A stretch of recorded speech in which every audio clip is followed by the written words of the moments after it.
ஒரு ஹாப்பி மொமெண்ட்டுங்க. அதை உங்களோட ஷேர் பண்ணிக்கிறதுக்கு தான் இந்த வீடியோ. என்னென்னு பார்த்தீங்கன்னா, பொதுவா 60வது கல்யாணம், 70வது கல்யாணம் அதெல்லாம் பண்ணுவாங்க. அது வந்து சஷ்டியார்த்த பூர்த்தி அப்படின்னு சொல்லுவாங்க. அது வந்து எப்பயுமே வந்து எங்கே பண்ணுவாங்க அப்படின்னா, திருக்கடையூர் அப்படிங்கிறது மாயவரம் கிட்ட உள்ள ஒரு கோயில் தாங்க. அங்கே பண்ணுவாங்க. ஸோ நான் வந்து எங்கள் அப்பாவுக்கு வந்து 60th இயர் முடியும் போதில் நாங்கள் பண்ணியிருந்தோம். பட் அப்போ வந்து என்னோடய தம்பி, தங்கச்சிக்கெலாம் கல்யாணம் ஆகலை. ஸோ அம்மா என்ன சொல்லியிருந்தாங்கன்னா, எனக்கு 60 வயசு முடியும் போதில் வந்து கண்டிப்பாக இது மாதிரி கோயிலுக்கு எல்லோரும் சேர்ந்தாவது போயிட்டு வரணும் அப்படின்னு யோசிச்சிருந்தாங்க. பட் அம்மா அன்ஃபார்ச்சுனேட்லி 2 இயர்ஸ்க்கு முன்னாடியே இறந்துட்டாங்க. ஸோ அவங்களோட 60th பர்த்டே இப்போ தாங்க. ஸோ அதனால் இந்த கோயிலை நம்ம விசிட் பண்ணிடணும் அப்படின்னு யோசிச்சிருந்தோம். ஸோ லீவ் வேறு கண்டினியூஸாக வர்றதுனால இங்கே போயிடலாம் அப்படின்னு பார்த்தா, எங்கேயுமே ரூம் புக் பண்ணுறதுக்கு எதுவுமே கிடைக்கலங்க. ஐயோ! நம்மளால் போக முடியாதோ அப்படின்னு நினச்சிட்டு இருந்தேன். அப்போ நம்ம சப்ஸ்கிரைபர் வந்து லாஸ்ட்டாக கிவ் அவே கொடுத்துருந்தப்ப அவங்க வந்து மாயவரம் அப்படின்னு அட்ரஸ் அனுப்பியிருந்தாங்க. ஸோ அந்த சிஸ்டருக்கு கால் பண்ணி கேட்டதும் அவங்க சடனாக எனக்கு வந்து எல்லாமே பண்ணி கொடுத்துட்டாங்கங்க. ரூம் புக் பண்ணாங்க, பக்கத்தில் இந்த ஹோட்டல் நல்லாயிருக்கும் அப்படின்னு சொன்னாங்க. கோயிலுக்கு வந்து நம்மளை நேர்லேயே அங்கே வந்து பார்க்க வந்திருந்தாங்கங்க. ரொம்ப ரொம்ப ஹாப்பியாக இருந்தது.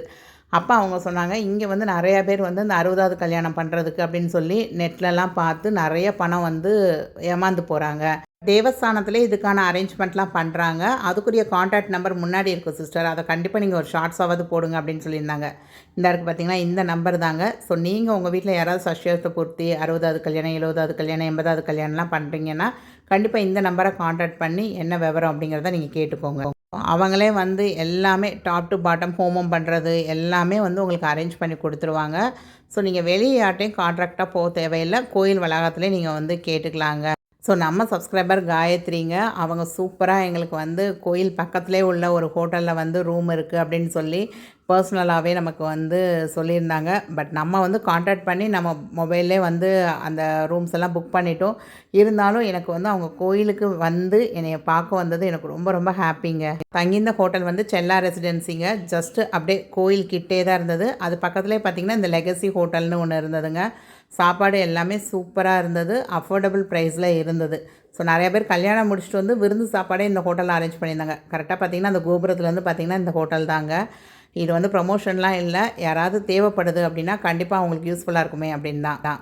ஸோ இதுதான் அந்த சப்ஸ்கிரைபருங்க. அவங்க ஃபேமிலியோடு வந்திருந்தாங்க. 2 குட்டீஸோட கிட்டத்தட்ட ஒரு 6 to 7 கிலோமீட்டர் ட்ராவல் பண்ணி வந்திருந்தாங்க. ரொம்ப ரொம்ப தேங்க்யூ சிஸ்டர். ரொம்ப ரொம்ப ஹாப்பியாக ஃபீல் பண்ணுறேங்க இந்த மாதிரி ஒரு யூடியூப் ஃபேமிலி எனக்கு அமைஞ்சதுக்கு.